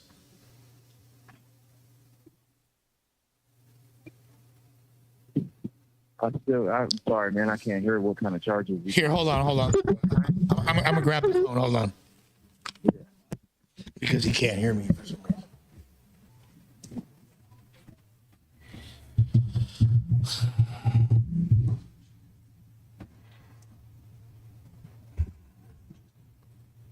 Did yo, what up? Yeah. You hear me now? What's up, man? No, what I was saying is we're talking about people that have sex charges. Oh, yeah. Oh, yeah. No, I was nothing like that. Hell no. No, of course not. But, of course not. I'm saying though, like, I'm definitely around individuals like that, you know, because I chose to stop doing the politics, and you know, I have different beliefs than a lot of these people, and I'm a grown ass man, and I'm not gonna have. There's already enough people telling me what to do that I don't need another man who's in the same position as me or worse telling me how to live my life and how to do my time. Right. 1000%. Definitely being open-minded and being a critical thinker to just a strong individual. Like, you got to be around the people who can't be, with those charges, like, they can't be in the general population, right? Right. Because, well, they'll get whacked. You know, it's curtains. So, yeah, unfortunately, you know, you just keep your head down and you're around it. But, yeah, you know, and then there's still a lot of those people who might not have done it, or, you know, there's stipulations in there that might make them look like a bad person when really what happened, you know, really wasn't so bad, you know, but there's a big difference between what really happened and what they can put on paper. That's some motherfucking words that I think a lot of people might not understand, but they should learn something from that, straight from somebody on the other side of the walls, you feel me? Educating y'all, putting y'all up on game, on some reality, you feel me? It was this one of my trills, one of my A1 day ones, who's, you know, been nothing but solid. And man, I can't count the days till you back home, but until then, we gonna keep you right. You feel me? You already know what it is, dog. This call and your telephone number will be monitored and recorded. Yeah. But yeah, if you want to, check in with you tonight. Yeah. I wanted to ask you, and I'm not going to put on the. Well, how late can you call? Anybody listening? How late can you call till tonight? I could feel like 11. All right, hit me. 45. Yeah, hit me closer to that time. If not tomorrow, either way. Okay. 'Cause I'm gonna be on stream for a while. It was just about, and if you happen to have a certain picture of a certain person that you could text to a certain friend. Oh, I swear to God, I know what you're talking about. All right, for sure. We gonna talk about it. Are we on air still? Well, yeah, we are. But just like I said, either hit me, hit me later or hit me tomorrow. I feel like it. All right. Oh, man. Hey, everybody have a good night. All right, appreciate you, Did. I love you, fool. I love you, man. All right, gang. Love you, man. All right, Tupac story. Yeah, I'm trying to hook the homie up with a homegirl. We all know what the fuck he was talking about, but it's all he's trying to be discreet. But I do have a Tupac story, actually. So it wasn't me directly that this happened to, although I've been in the same places as Tupac before, but a gang of the homies were at Century City. There's a mall on the west side of LA. It's a super bougie mall now. Like, it was always like a nicer mall, but now it's like stupid bougie. It's near Beverly Hills and shit. But back in the day, Pac was there and like a gang of the homies happened to be outside. Like, Century City was always a nice mall, but it used to be active. Like the Beverly Center, like there'll be, gang members that go there and shit like that. Like Fox Hills gotten a lot nicer. Fox Hills used to be like stupid active back in the day. At Century City, gang of homies were there. Pac pulls up.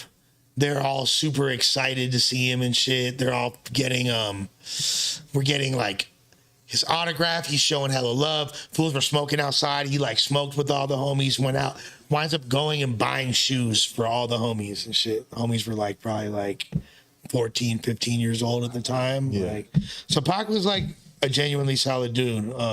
Another time up in the Bay near Lake Merritt, the homie's car had ran out of gas, and it was like, and someone was trying to park somewhere, and he had to move the car to get like to free up the parking spot. So the homie and my boy Lamont, right? Lamont's pushing the car, and I was at that time, I was probably like 14 years old. The homie Mott is pushing the car. The other homies are pushing it with him. It was the homie Mott, the homie Aaron, and Joaquin. They're all pushing the car. All of a sudden, like they feel like an extra boost, like someone's helping them push the car. Could look over, and it's motherfucking Tupac. And he lived around Lake Merritt at that time. And like, so like they're all pushing the car together. Like the homie Mott looked over at him like, oh shit, like it's you. Pac nodded back at him like, yeah, it's me. You feel me? And then helped him move the car. Then they went on with their day. That's dope. But Pac was a solid dude. That's dope. Through all accounts. Got a lot of stories. I'd love to have the homie Mac Mall on, who, he was a protege of Tupac, and homie Ray Love was like, in Pac's first rap group. Like these are a lot of the people that were like mentors to me and big homies to me in the rap game, came up with Pac. So would love to. That's dope right there. Yeah. Would love to have Mac Mall. Me and Mac Mall got music together and all that shit. So, absolutely. They'll for sure like to see that. Yeah, I think that'd be dope. Yeah. That'd be dope. But just to answer questions for everybody. Yeah, it was devastating when Pac died. When Pac died, how old was I when Pac died? Oh, so I was 96. I was 14 because I turned 15 in December of that year. So I was 14 when Pac died. Yeah, fuck. Yo ass was like motherfucking 7 or some shit. But yeah, Pac was he was definitely was a real one. Lush one in the cut, definitely a scary sight.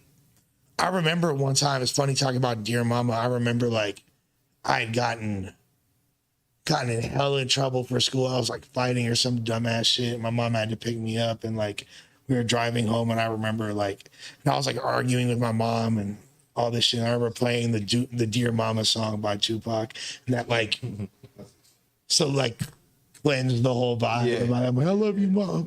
Even though he said, even though you was a crack fiend, Mama. My mama wasn't a crack fiend, but she's still not. But yeah, I mean, Jay-Z, Biggie, Tupac, they're all better at certain things than each other. You know what I mean? But you can't really say. Yeah, DMX was amazing too. Shouts to all people born on December 18th. All right, like me and DMX. Okay. So if you have to choose one rapper born on your birthday to like spit a verse to save your life, I'll be all right because I'll have DMX. And then then I could have sex with Christina Aguilera, who also shares our birthday. So, what if Pac was alive today? How would he be? The fool said sold out. I don't know, man. I think Pac would shit. There's no limit to what that man could have accomplished. The fact that he died at such a young age, 25 years old, we had not seen the best of what he was going to bring the world yet. Real shit. We did not see that. Of course, I remember your boy, and he was out way before Nick and I had ever heard of an artist around 2008 named your boy. First of all, your boy, who wound up becoming known as YB the Rockstar, his pops is a dude named, or his uncle, is a dude named Fat Rat, who was the Game's old manager and one of the founders of Black Wall Street. And I know Fat Rat real good, and his son, Kid Red, I know him real good. That's the homie. And your boy was fucking fire. Shouts to Frisco. he was popping in like 2005 in the Bay, like 2004, 2005 is when he first came out. When he had that song, Who Wanna Go 16s, over the Empire Strikes Back sample. And he's like, Who Wanna Go 16s with me? That was a huge record in the Bay when it came out. But yeah, absolutely. Yeah, your boy was fire. Listen to the posse cut with The Game, Kendrick Lamar, your boy, J-Rock, Eastwood, Topic. There's a gang of rappers on there. It's called Cali N-Words. And your boy's verse on there is phenomenal. Do I like Snoop? Come on, man. What kind of question is that? I'm from L.A. I was raised by motherfucking Uncle Snoop, bro. You got to know. I got to know, man. Ain't no question. Snoop, it's not a matter. I love Snoop. It's not a matter of liking Snoop. Snoop is part of my motherfucking DNA. DJ Quick is like an idol of mine and one of my heroes. You're talking about DJ Quick. Like, you're talking about, this is like serious shit to me right here, what we're talking about. So, yeah, the 100 Bars of Death was hard. But that Who Wanna Go 16s, yeah, man, you're talking about all West Coast legends.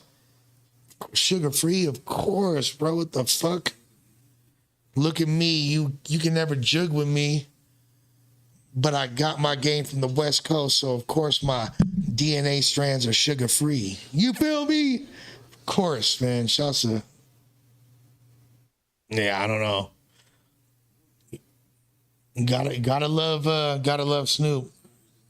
But yeah, it's been a dope live, man. I appreciate y'all. Been live for 2 hours in this motherfucker now.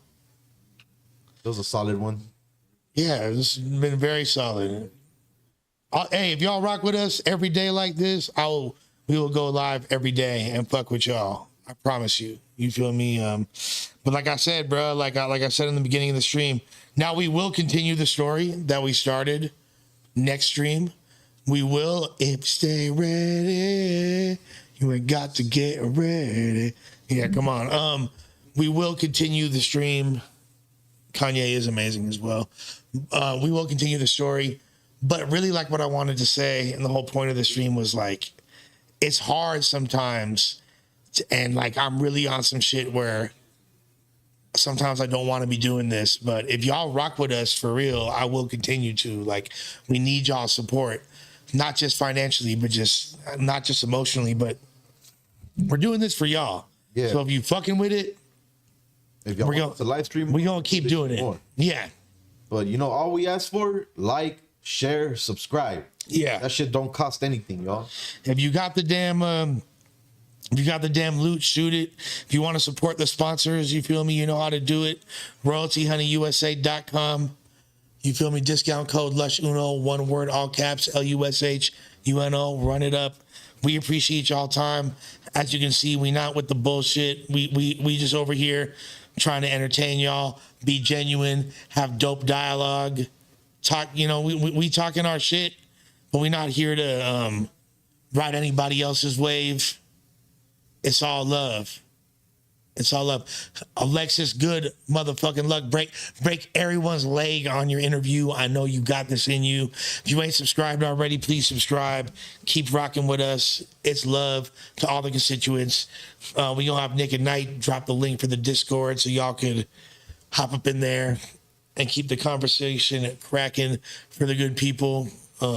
Chap 9, you got any parting words for the people? Then I see you starting to phase out. So I'm phasing out. Yeah. Nah, hey, much love to everybody. We appreciate your time. Just know if y'all want us to tap in more into the live streams, just let us know. We will. We got a lot of shit in the works. If y'all checked out that trailer from the Oakland documentary, the Oakland invasion, I'm working on that shit right now. We're about to drop the drop date for that shit in about like 3-4 days. We're gonna drop the date for that. Absolutely. That shit's gonna be a banger, bro. Yeah, I'm juiced to see that. Fucking sick. I'm juiced to see it myself. But yeah, okay, I see it's a 100th episode of Back on Fig. Shouts to them. Congratulations to the fellas over there. You feel me? And everybody in the Fig community world. Shouts to them. It's been nice to be on that show a few times. Might see me back at some point. Who knows? Let them know you want to see. Somebody said more live streams for sure. We're gonna be doing all that. We're gonna be doing all that. Shouts to them. Shouts to everybody out there getting to the motherfucking bag. Shouts to all the fly ladies out there. You feel me? All the beautiful women logging in, all the tortas logging in, everybody in between, all the homies, whether you on the grind, whether you on some street shit or whether you on some 9-to-5 shit. Like I be saying, like no matter how you stacking G's, whether you're getting your bag when you trap in the streets or you in the faculty or in the factory. You feel me? Either way, baby. However you get into it, we appreciate it.